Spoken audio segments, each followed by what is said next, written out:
expecting 3,000-yard receivers this year. Does that happen a lot? Well, I'm glad you asked. 5 teams in NFL history have had 3 guys go for 1,000 yards. You see the 2008 Cardinals, the most recent. A lot of good names on that list. All right, so there's Amari Cooper saying, we got to have 3 guys going for 1,000 yards this year. Louis Riddick, what's your reaction?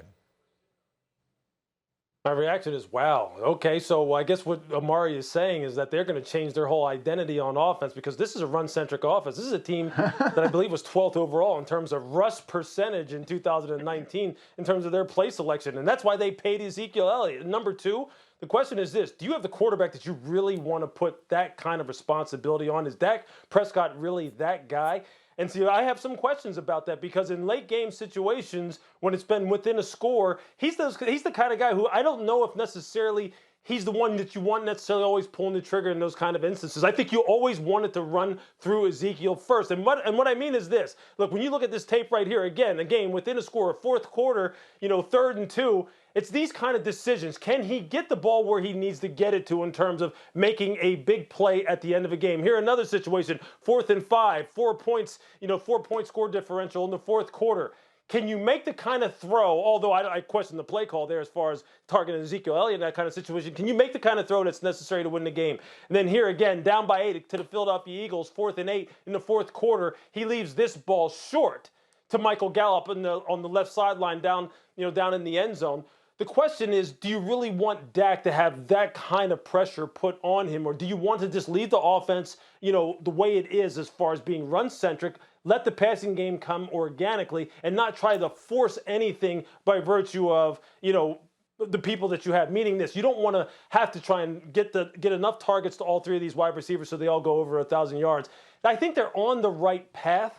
They just need to play better situational football, and it starts with the quarterback, and I think Dallas will get to where they want to get to. Jeff, as a former player yourself, and as sort of you strike me as a guy who understands locker room culture and locker room etiquette and rules as well as absolutely anyone. Do you like your teammates saying, yeah, we're going to have 3 1,000-yard receivers this year, putting that out there, or is that not something you want your teammates saying? Well, I like it from the fact that he feels confident in the draft pick we brought in, right? I mean, he's basically trying to pub his guys of, hey, we're going to do, we're going to be the difference makers on this football team, right? We had 2 last year. We're going to have 3 this year. We're going to kind of show everybody what we're about.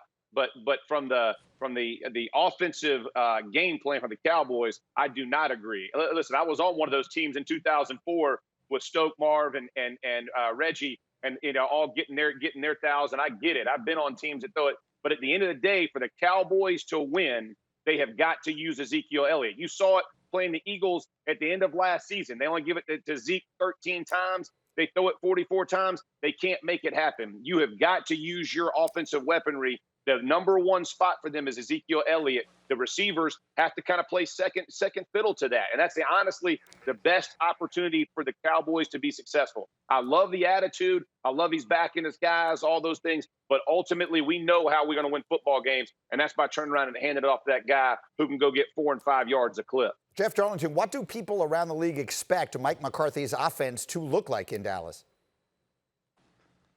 Well, look, we learned a little bit of what it looks like with Aaron Rodgers, but this is just not the same thing. And that's, I think, the point that Louis and Jeff are making right now. This offense, you want to base it around the personnel you have. Amari sounded like Oprah there. You get 1,000 yards, you get 1,000 yards, you get 1,000 yards. It doesn't, I mean, look, if you're a Devo, like we expect wide receivers to want the ball themselves. We don't expect them to be selfless. And when they are selfless, they're like, well, everybody gets 1,000 yards. It's not the way it works. I think Amari is just trying to be the great team player here. I wouldn't read too much into it. All right, we'll keep an eye.